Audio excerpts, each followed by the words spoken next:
Good evening, and welcome to Newsroom Live.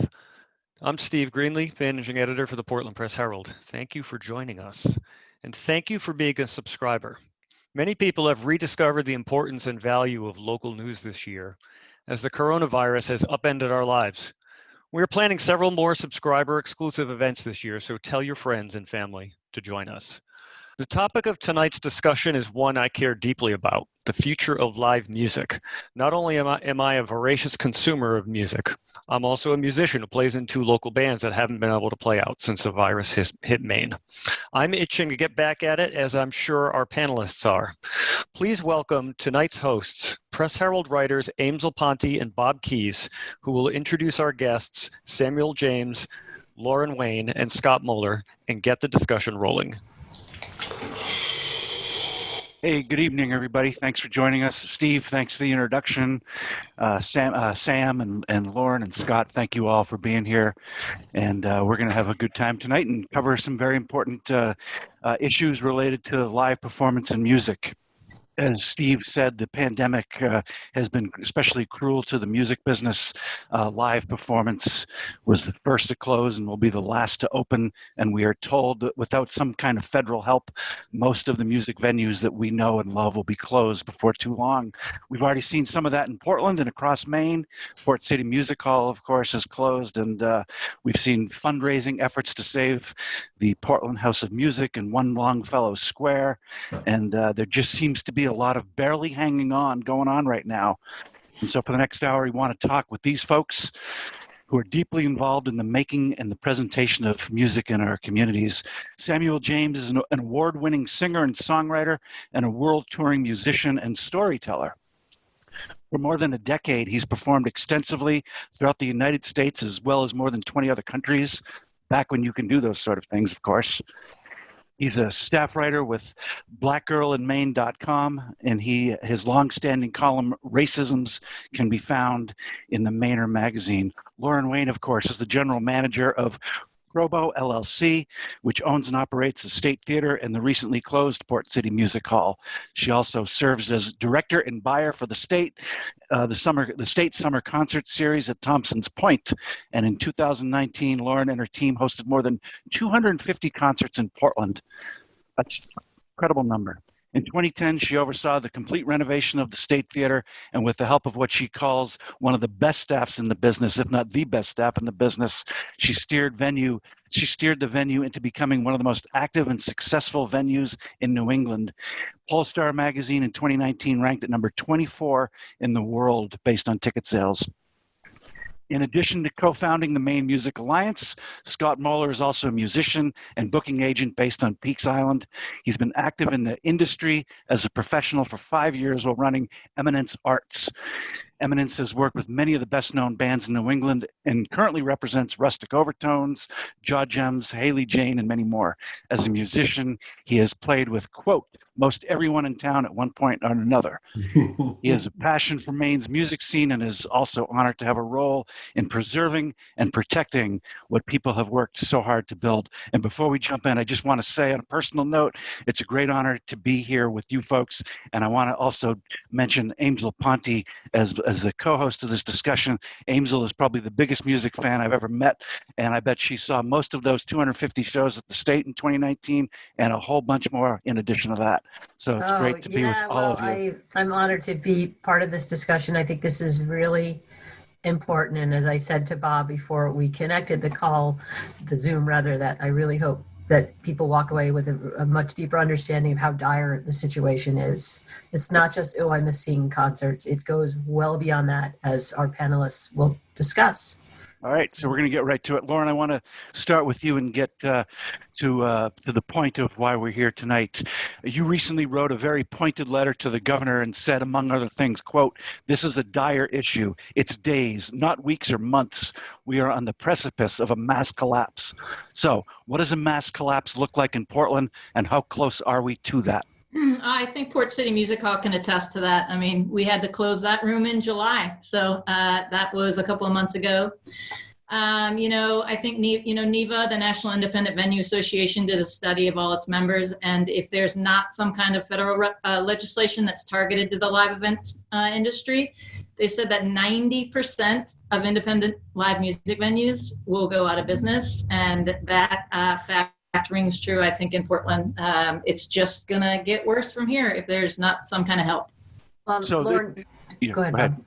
I was going to say the federal help seems like it's probably not going to be coming, and you're appealing to the state. What should the state of Maine do? What can the state of Maine do from your perspective? To give everybody credit in this situation, no one's been here before. I mean, we've never had to deal with anything like this. But I do think there's been some huge misses. One, there's not one person on the Economic Task Force Recovery Committee that's from the creative sector. That's a huge miss right there. It's not just putting on concerts and dancing or putting on theatrical performances.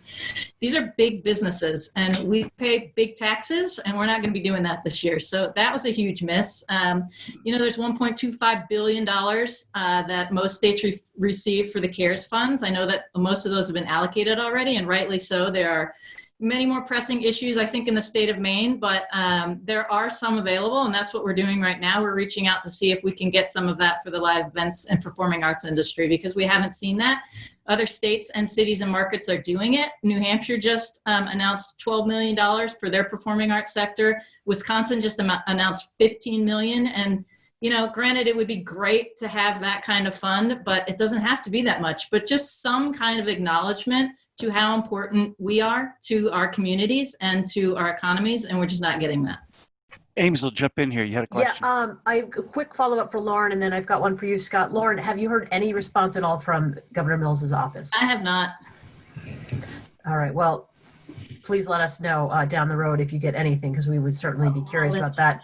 Scott, can you talk a little bit about what you're thinking about, what your hopes are, and maybe the Maine Music Alliance, you're planning, I'm hearing some chatter, you're planning some kind of fundraising effort in early November. Is there anything you could share on that? I think as far as the fundraising effort is, we're just reaching out to local artists and figuring out a way to engage them in the dialogue of how to save these venues. And I think trying to really bridge the gap between musician and venues. I think people look at it as a very, you're either on the musicians team or you're on the venues team. I think there's a way to realize that we're all on the same team, and when these kind of things happen, there's a huge ripple effect, and there's roadies, there's bartenders, there's tech crew, and everyone's out of work and not doing a whole lot right now. So we're looking to really just kind of raise the awareness around that and educate people as much as they want to be educated on what goes into making a concert and why having 50 people in the State Theater doesn't make sense, because it costs thousands of dollars to put on a show at the State Theater. So I think those are things that, people haven't had to think about, and it's, I think ignorance is bliss in a lot of those situations, because you just want to go out and have your oxbow and enjoy a show and have that. And that's what we want for you too, but it's gotten a little bit more complicated. And for anyone on this discussion, MaineMusicAlliance.org, is that correct? Yeah. That is the website to find out what they are doing. And they are fairly Portland-centric, but I just want to take a quick opportunity to give a shout out to the rest of the state of Maine. We want to be inclusive, as somebody who's been to a lot of the venues like Camden Opera House, the Strand in Rockland, the Opera House in Booth Bay Harbor, the Chocolate Church in Bath, the Dance Hall in Kittery. That's just rattling off the top of my head. Every single performing arts venue in the state of Maine is suffering right now. And like Lauren said, there's been very little relief. And we're hoping that things shift. We want to throw something. You have something for Sam, Bob. Yeah, I want to get Sam involved from the perspective of a performer. Sam, we were just talking about 50-seat venues and whatnot. Have you done any live gigging at all since March? And if so, what has that entailed? No. So like a little bit of quick context just for people who don't know what it is to be a musician, to be like a touring musician. You're sort of like one of two things, right? You either like slowly build a thing by touring and sleeping in your car and mapping out your tours a certain way, or you like win the lottery, right? Like Usher sees you on YouTube and then that's the stratosphere, right? If you are, I'm not going to speak for Justin Bieber, but I will just say that as somebody who has like toured and built a thing and had been supported very generously by fans for my whole career, the very last thing I want to do is put a whole bunch of them in a room to get sick. I don't want that for anybody. I especially don't want it for people who have been so kind to me over the years. I have done a lot of streaming shows from right here. I've also done, I filmed a couple of things inside empty venues. But that's it. That's it. Where did you go for that, and what was that all about? The live in the empty venues. What was that? So the empty venue, I filmed one for Ken Bell at Portland House of Music. That's going to be a long streaming thing that I'm not sure he's yet put together. And I did one up in Gardner at a place called Johnson Hall. Oh, yeah. Oh, right. I remember Johnson Hall. I put that in the paper. Sam, you've also done a lot of stuff with the Moth, the storytelling folks. Yeah. Is there anything cooking with them? Yeah. So for the, I think both Scott and Lauren will attest to this probably at some point, but there is a terrible feeling of, I don't know what their calendars are like. I imagine it's a lot like mine, where my year is pretty much planned out, like a whole year in advance. And then just like one day, they started dropping. And then all of a sudden, within a week, like your year was gone. And there are a couple stragglers hanging on, but those aren't going to hang on. I was supposed to be in London with the Moth on April 1st. That didn't happen. And I know they've been trying to figure out what they're going to do too, because if you're not familiar with the Moth, it's storytelling. It's a single person on stage. They do a lot of events at the State Theater. And they've basically gone to streaming, right? They did one live performance at a graveyard, which is a thing they do annually in New York City, but that was very socially distanced and it's not the same. It's not the same. Yeah, I got one last one for you, Sam. Are you getting fatigued by doing the streaming shows? I mean, how long is that sustainable? Do you know for you? No, well, I think that the difficult thing is that the ground's still shaking, right? I mean, I don't know what's sustainable. I have no idea. I know that, like, as a musician, I have to bring my music to where there are people, right?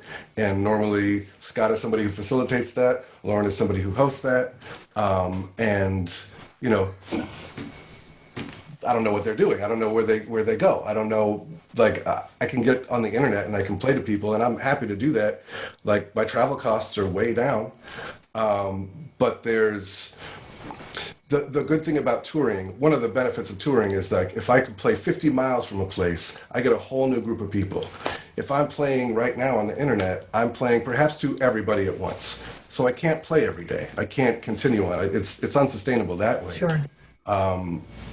But tomorrow might all be different. Tomorrow the internet might shut down. So. And have some fans been tipping? Are you able to pull in a little bit of income with the streaming? Yeah. Yeah. Okay. I think I've designed my show specifically to be, I'm trading off with another musician somewhere in the country who I normally would get to see on tour. And so that works in a couple of ways, beneficial to, I think, the audience and to myself. And then I get to see the person that I wouldn't normally see this year. And also the other person gets to serve as the audience for me. So, like, they can clap for me or nod along with the song or be that surrogate that is very important to musicians, regardless of what we might tell you. Bob, I know I'm looking at our cheat sheet. I know you got a big question for Scott, but I feel like we need to I miss live music so much. Sam, is the guitar in the room by any chance? Yeah. Raise your hands, Zoomers, if you want to hear Sam James play a song. I definitely do. Okay, all right. And we got a lot of time left. There are some serious questions we're going to get into because there's nothing funny about any of this situation. But I think a little Sam James music would go a long way right now. Oh, that's very sweet of you. I just happen to have one right here in my lap. Is this a new song? Yeah, this is a new song that I wrote with a kind of a sad premise, but it's a happy sounding song. It's just a guitar instrumental. Great. And I wrote it for the sound of the summer I wish I had. Oh, nice.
All right. Man. That Thank was you, great, Sam. Oh, thank you. Thanks.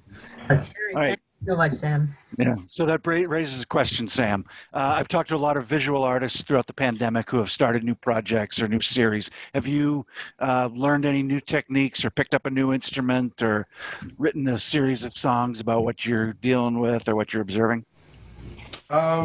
Yeah, I think it's a lot. I mean, I started a project on Instagram where I'm I'm making videos with like 9 of me, all sort of forming like a one-piece Sam jam band, and that's requiring me to like dig into a lot of instruments that I don't play all the time. I'm a multi-instrumentalist, but people mostly know me from playing guitar. Yeah, so those have been good. It's been a good a good psychological way of getting through this in some way. Yep. Good. All right. Well, I want to come back to some music questions in a few minutes, but move on to some of the issues. Scott, I want to ask you about relief. We talked a little bit about New Hampshire and the state of New Hampshire offering $12 million to performance venues. Oregon is looking at $10 million. Nashville just allocated $2 million. King County, Washington set aside $750,000 just for music venues. How much do you need? How much do you want to raise? How much would you like to see from the state of Maine? And I know you can't put maybe you can put a dollar figure. What is your ask? What would you like to see? I can't put a dollar figure on it, but I think if if New Hampshire, I don't know. I mean, I think that's a really difficult question. I think. Careful. I know. Yeah. No. I know. Well, Jenna Mills watching, that number might go up. 10 million? Yeah. How's that sound? How's that feel to everyone? Lauren, what could you do with the $1.5 million? In New Hampshire, they're offering up to $1.5 million to each music venue or performance venue.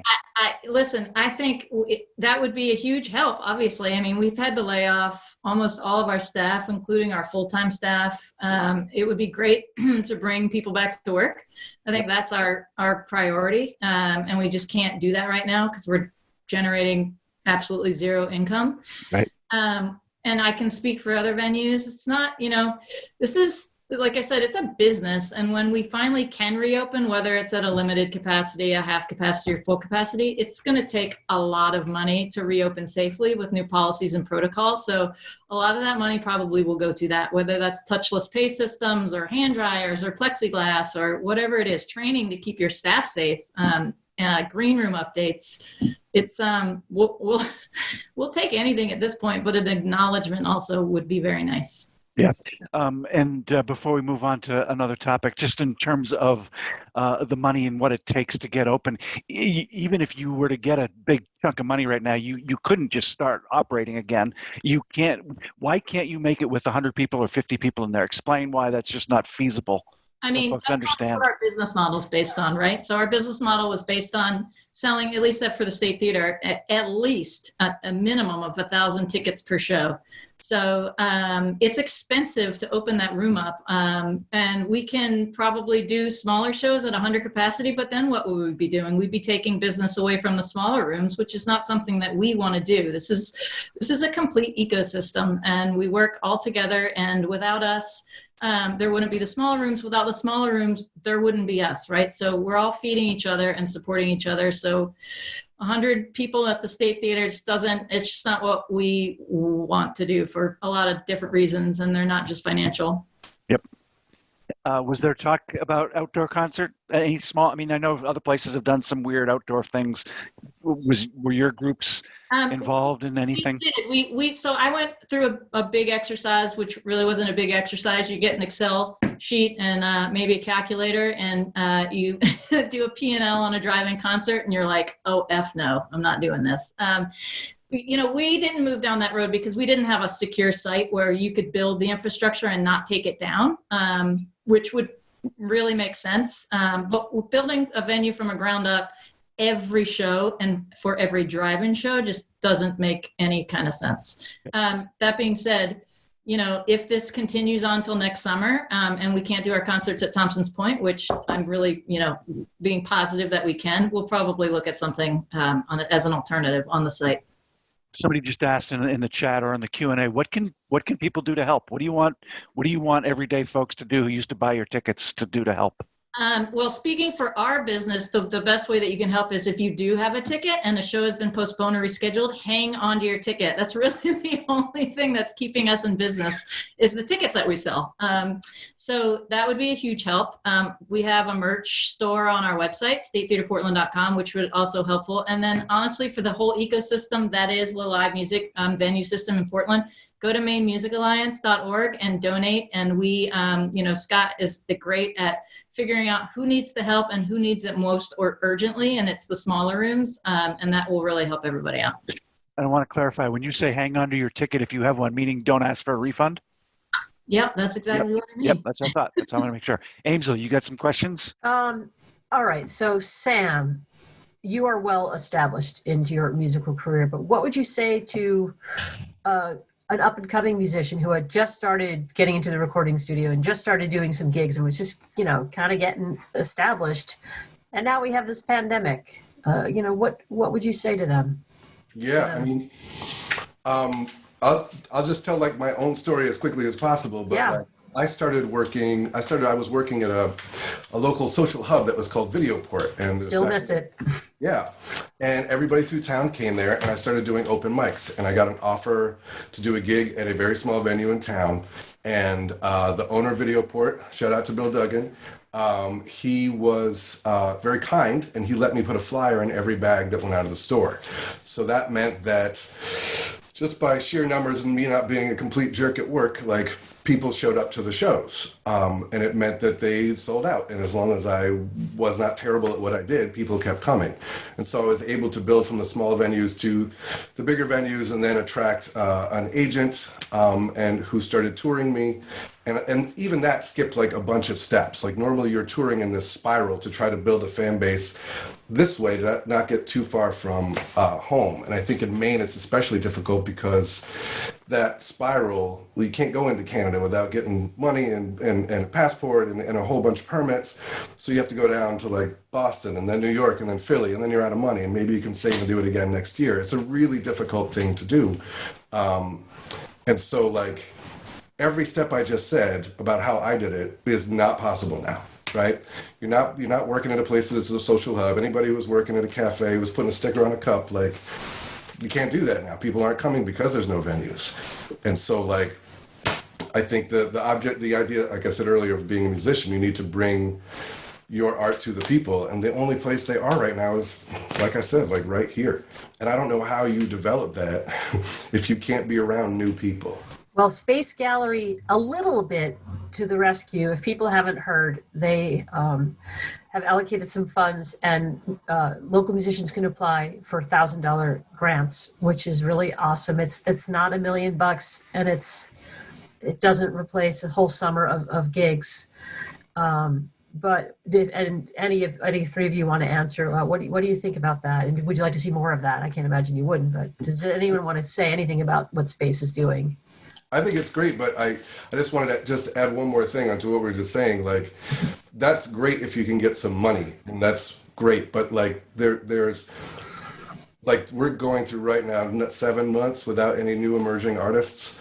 How do you do that for a year? Like, all the money in the world isn't going to help an artist grow with what brings him or her on a stage. Like, they can't.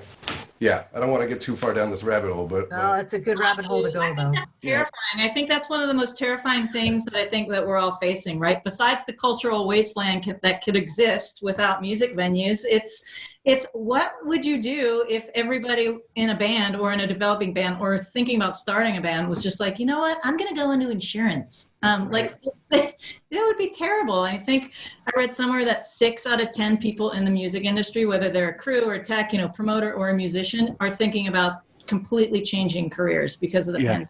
which is just tragic, beyond comprehensive. Yeah, it is. Yeah, and I have a question about that. I did an interview with a Broadway actor a month or two ago who was doing a virtual gig with the Maine presenter because he needed the work. It was an opportunity to work, and he took it. But he told me that he had just taken out his real estate license because he didn't think that in a year from now he would be able to get back and doing what he does, and he was ready for a career change. Sam, I'm wondering, I'm not putting you on the spot to answer if you're thinking about a career change, but what would it take if in a year from now you're still not gigging? Would you think about doing something different?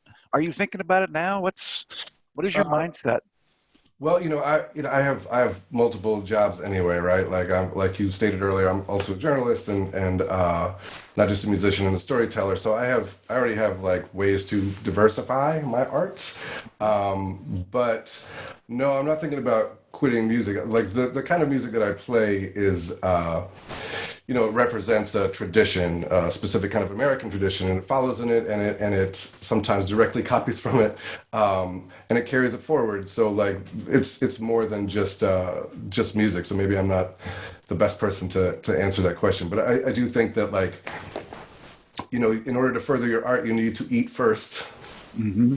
My father was a session jazz pianist on the West Coast, and when I first got started, that was the first thing he told me. He was like, no matter what, if they run away with your money, make sure you get fed. Yep. So, Scott, I want to ask that same question of you. You're in the business. You do a lot of things. You've done a lot of different things over the years. At what point have you reached the point of thinking, what else am I going to do, and when might you start wrestling with that question? My wife is within earshot here, so I want to be careful with how I answer this. But I mean, no. I think anyone that's in this industry, it's if we got into it as a get-rich-quick scheme, it's a really bad one. So I think we are in it because we love it, and it provides a service that is the way we give back to the world. Not to sound like a total dweeb, but that's kind of what it is. It's like Sam performs, I book, Lauren presents. Everyone finds their little niche in the world, and that's ours, and we just want it back. Yeah. But it's all motivated around and centered around this passion for music. Yeah. Whether it's going as a fan or performing. Yeah. Yep. As somebody just says, music feeds your soul. We need you. That's absolutely true. Somebody just put that up in the chat or the Q&A. Lauren, I want to ask you, did you apply for any of the $200 million in state of Maine money that was available to small businesses and nonprofits? If so, what have you heard? And if not, why didn't you apply? And yeah, we applied. And like every other business I talked to today, no one's heard yet. Okay. All right. So you're waiting. And doing obviously some advocacy work. You've talked to all the reps, all the senators. Tell me about how your new career as a lobbyist. Oh, Scott and I have been down this road. No, listen, I think the most difficult part of this, besides losing my work family and saying goodbye to people I've worked for 10 years, it is the educational mission and the political outreach of just basically asking for help, which is never fun since we've never had to do it. But the first 3 months was reaching out to, Senator Collins and Senator King and all our legislatures, just to kind of educate them on how the business worked, because in, normal times, no one really realizes it, and we don't want them to. We want you to buy your ticket, go to a show, have fun, go home, go to sleep. So it was really about, okay, this isn't something that we can do in a month. This is something that we work on for years, to sustain ourselves, to create a history with musicians and artists, and to even book a calendar. So that was the first 3 or 4 months. And then it felt like people were getting it. And when I say people, I feel like the legislatures were getting it. And then there were some proposals kicked back and forth and some acts that have been put in front of Congress that are dead right now. But and now we're back to educating people again, because unlike 90% of other small businesses that are partially open, slowly and safely reopening, we are not. So we have to go back kind of to square one and be like, well, this is why we're not open. This is why what we've always said since mid-March, is that we were the first to close and we will be the last to open. And it's ringing quite true. But in Yeah, terms of the Maine economic recovery grant, I mean, I feel like hopefully everyone will hear this week. I feel like that plan was rolled out a little too late for every small business. I mean, Vermont announced theirs in July, and they're on their third phase right now. And each small business could actually apply and be eligible for every phase. So for everybody's sake, I hope everybody hears about phase one, at least in Maine this week. Yep.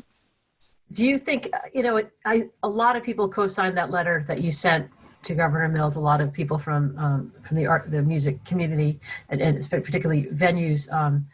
At this point, you almost wish she could carve out some time to actually have a Zoom meeting or a safe in-person meeting to really. Would you want that? Would you want to have an audience with her? I mean, of course, we understand that she is under tremendous pressure. And I think for the most part, everybody who holds a government position in Maine has done quite well without having a blueprint right before you. But yes, of course, we would like acknowledgement. And if somebody wanted to sit down, whether it's her or her staff, and just kind of talk through what we're going through, of course, we would totally be up for that. I completely understand that other industries are struggling as well, and no one else has heard, but it's like, it's got to be something. And it would, even if it's just an email saying, I'm too busy, I'll talk to you next week, that would be, that wouldn't be. Could there perhaps be a larger, have you thought about like a larger kind of petition or something to get something going? No, so we're not. And listen, we're not holding our breath, honestly. We know that there are other issues, but sadly, at least we're raising our flag and saying, you know what, we exist, we're important, and we want to be listened to. And we honestly, we pay a lot of taxes. So I hate to say it, but money talks, really. And we're hoping that, we'll get some kind of acknowledgement, if not now, at least for the future, for the next pandemic. Yeah, we've had a couple questions about economic impact related to tourism and just in general. Scott or Lauren, what is the economic impact of music in Portland or in Maine, and how do you measure that, and how confident are you in your numbers? I mean, it's a huge economic driver. You think about the night that you go out to see your favorite band play at the State. You're grabbing dinner beforehand. You're grabbing a beer afterwards. You're grabbing a beer at the show. You're staying in a hotel, maybe. And that, you see very quickly that it is a big ecosystem of everyone working together to, all just try and make it work, and it is a big ripple effect from that one ticket purchase. 7 businesses benefit, and I think Lauren can probably speak more to like the figures in terms. I think we were talking the other day, and she mentioned the amount of tickets that were sold last year, and it was just like I'm in the industry, and it blew me away the number. It's great. What is that number, Lauren? Do you know how many tickets you sold last year? Yeah, 203,000 between 3 venues. Yeah, that's 200,000 more than what's gonna happen this year. But it's sad. I mean, I'm only laughing because if I don't, I'm gonna become a banker. No offense to all you bankers out there, but it's sad. I mean, I think if any one of you have been here, before the State Theater opened in its last 2010 iteration, but this Congress Street was not fun, and before Port City opened, it wasn't the best place to walk down, especially, as you go past Congress, or past the State Theater. But, since all the other businesses came online around us, and when we opened 10 years ago, it's a vastly different area and a vastly different scene right now. I don't know, there's been tons of studies out there about how every dollar spent on a concert ticket, there's $12 generated in indirect economic activity. I mean, as Portland has drastically grown in the past 5 to 10 years, I think everyone can actually see the economic impact that not just music venues are doing, but restaurants and breweries and the distilleries and the creative sector. I mean, that's, besides tourism, is what Portland is built on. And it's built on the backs of small businesses. So again, it's like the small businesses need help. Yep. What was the last show you did at the State or at either venue? We did Skillet on March 11th, and we did Against Me at Port City on March 12th. Yep. What was that like, that last show on March 12th? Tell me about that night. It was good. It's so surreal. In March, when we were meeting with staff, and when the first case hit in Maine that Thursday, we were like, all right, you know what? We're going to have to shut down for 2 weeks. We'll shut down. We'll reschedule our shows till late April. It'll be fine. And the mood at Port City was, was positive, but probably 40% of the ticket holders didn't show up, and it was a sold out show. I think, there's nervousness there. And then 2 weeks later, it was different. We were like rescheduling the shows that we had already rescheduled. And by now it's, we're on like our 5th and 6th rescheduled phase. It's crazy. But no one knew at that night at Port City that would be the last show for an unforeseeable future. You are booking into 2021. We're booking 2021. Yeah. We have no idea. I mean, I have I don't want to say it, but it's not going to be spring probably. I mean, unless by some miracle there's a vaccine. But we are taking holds, confirming shows in 2021, not announcing anything new. We'll announce reschedules, but nothing new at this point, though we do have new shows. And I got to tell you, if the summer is able to happen, our Thompson's Point season is going to be a good one. Okay. Lauren, jump in here. What's happening over at Thompson's Point? I was over in that neighborhood the other day, and they're putting up the Children's Museum. Is that going to impact the amount of real estate you all have over there? But to clarify, we don't own anything. Okay, yeah, that's a rental. Promoters for the summer. Yeah, okay. Yeah, they're doing a lot of activity, and I do drive over there quite a bit. And Children's Museum is cranking. So I think, and don't quote me on this, I think they are scheduled to open next spring. That is correct. Yeah. Will that impact the amount of space you have?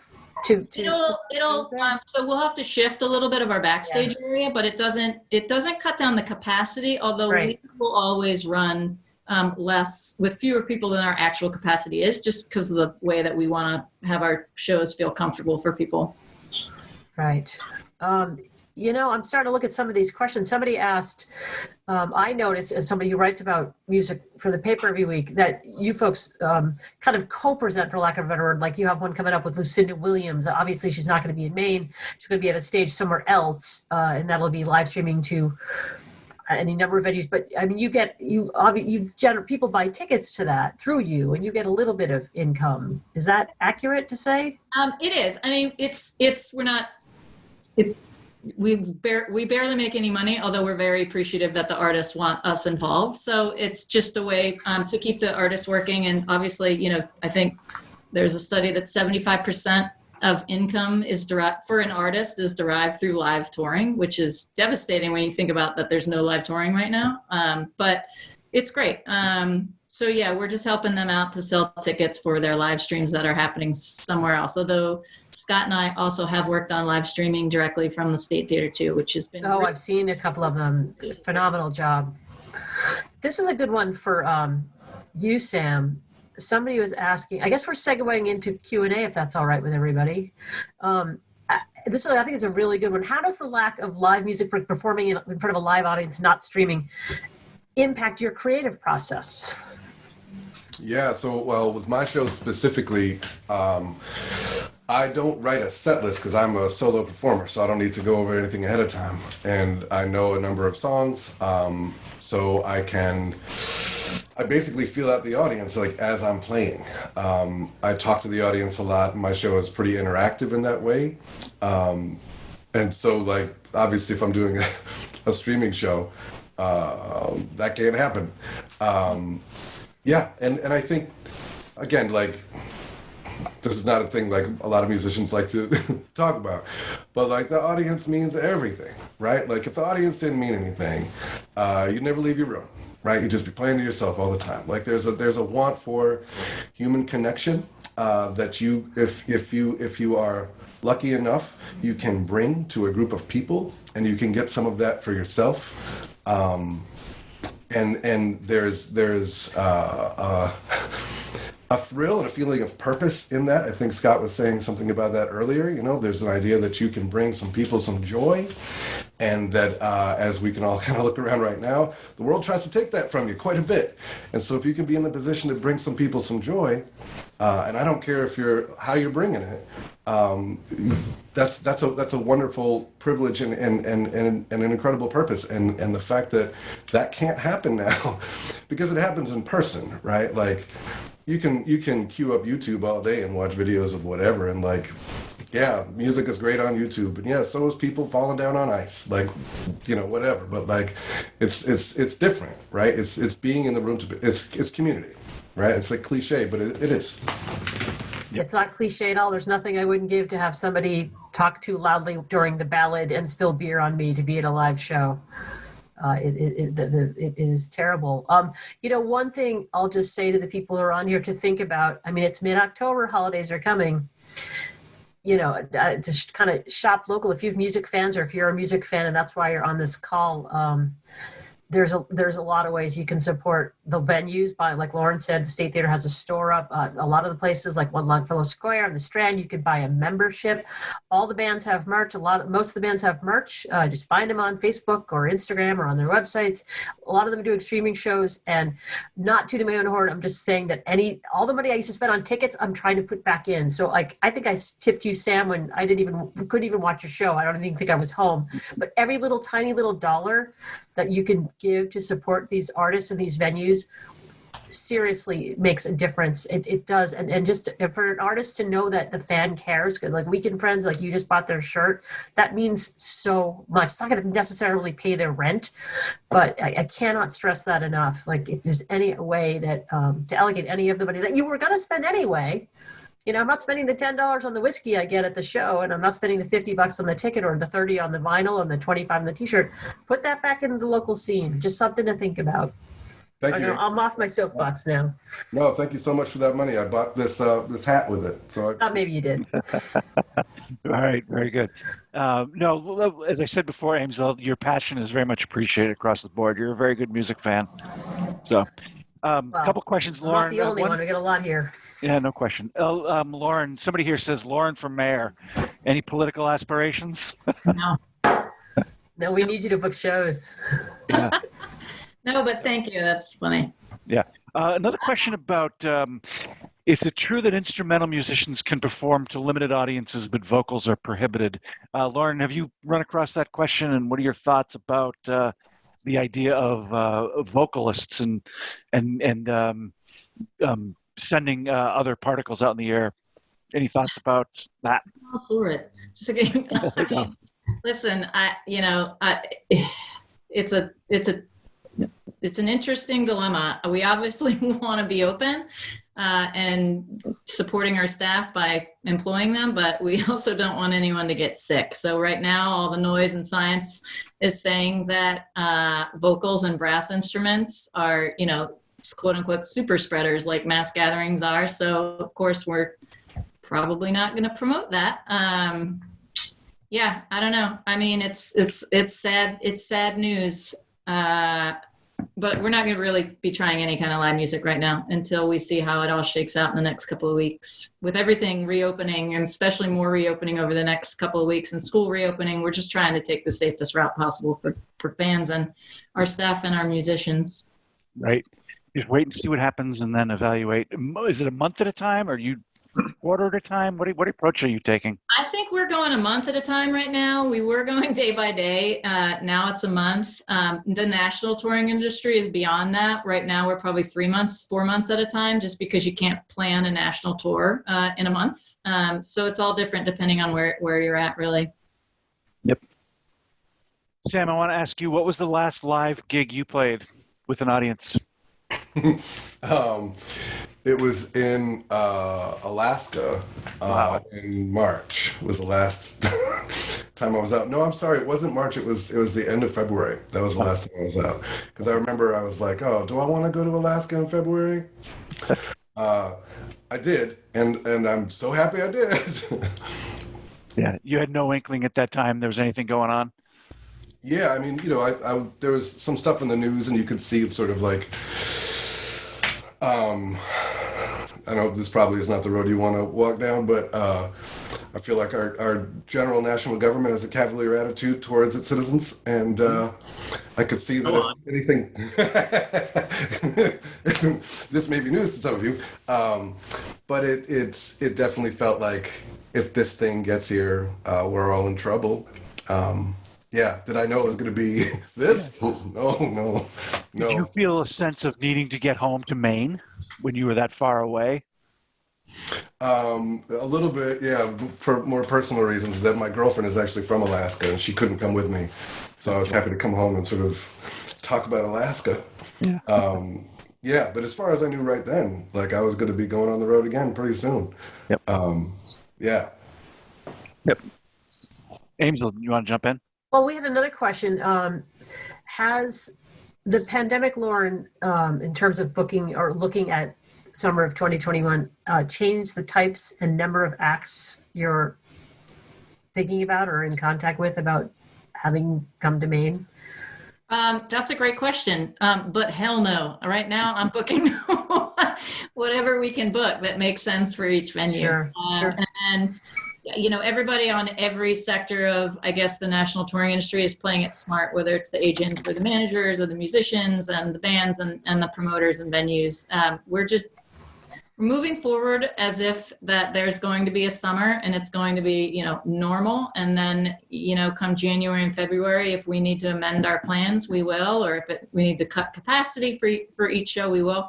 I think that's one positive that's come out of this whole traumatic experience is that we all are working together a lot better. In the old days, it was, promoter versus agent, and you're fighting over numbers, and you're fighting over the deal, and you're fighting over the back end. And now we're just like, you know what?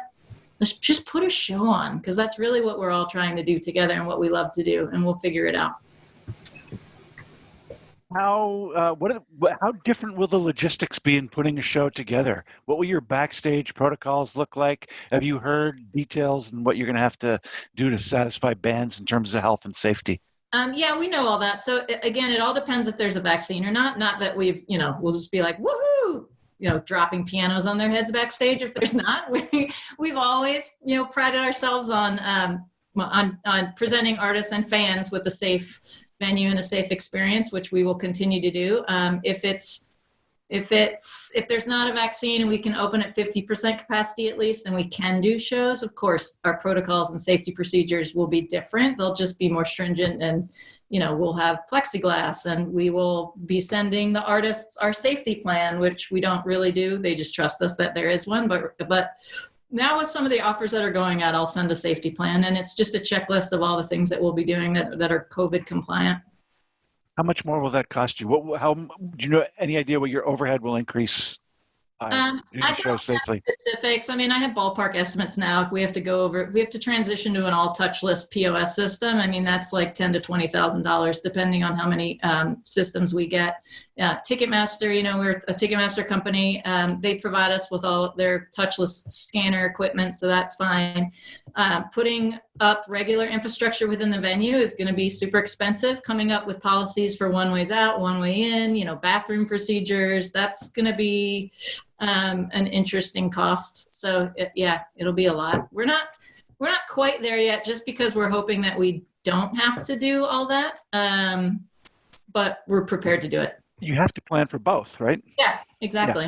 Yeah. I mean, you may have touched on this earlier, and I forget, and I'm sorry, but how much ramp-up time would you need if you had to go for doing shows again? How much time would it take for you to be able to rehire the staff, to get the infrastructure back in place and get going? I mean, an ideal situation if every single employee came back a month, but let's be realistic. Not every employee will come back, sadly. They probably will have moved on to other careers or jobs. I hope not, but you can't expect them to wait around. We're probably looking at, ideally, I'll need 3 to 4 months to get back going. And that's just getting the venue ready. Booking a tour will probably take at least that. Yep. Aimsel, you got any other questions coming? I'm just feeling such a level of sadness about how long it's really, really going to be, and how important it is just to keep doing everything we can to keep people afloat as best we can. It breaks my heart. But seeing that we have 5 minutes left, and I think we've answered most of the questions, I'm going to just get in trouble with my friend Sam James and say, would you like to close this thing out with another song? You can say no. We go way back. You can say no to me. Listen, you're asking the performer who hasn't gotten to perform if you would like to perform. So why don't you bring this thing home, and then we'll say our goodbyes, and thank you everybody for hanging out, and thank you, Sam, for doing this. We need you. My pleasure.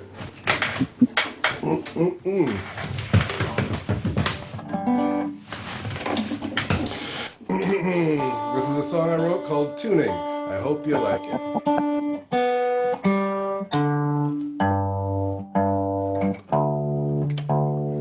While you're doing that, everybody, we have another one of these planned for October 29th. We're going to get all of our columnists, and they're going to be talking politics and all sorts of stuff. So if you're a subscriber, which you probably are, and thank you very much for being one, you'll get an email about it. I'm sure we will put the word out. But just something to think about, October 29th, with just a handful of days before Election Day. There's a lot to talk about, so something to think about. All right, ladies and gentlemen, Samuel James.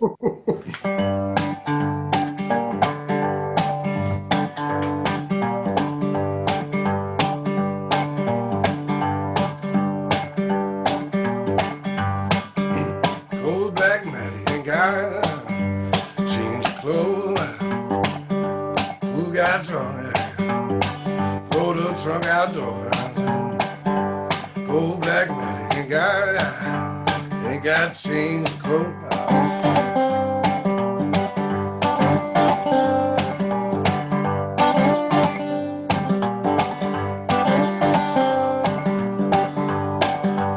Who got drunk? Throw the trunk outdoor.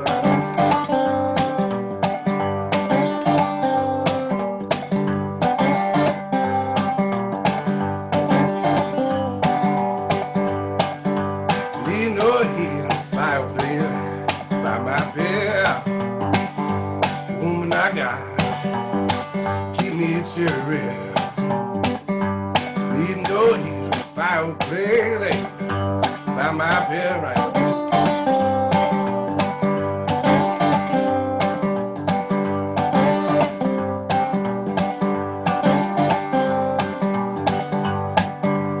Woman I got, keep me cherry red right.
Thank you. Hey, listen, Thanks. I want to, on behalf of Bob and I, thank you all so much for tuning into this, but we want to kind of give Scott the last word, Scott, because something I was reminded of something you said during our little rehearsal chat earlier today.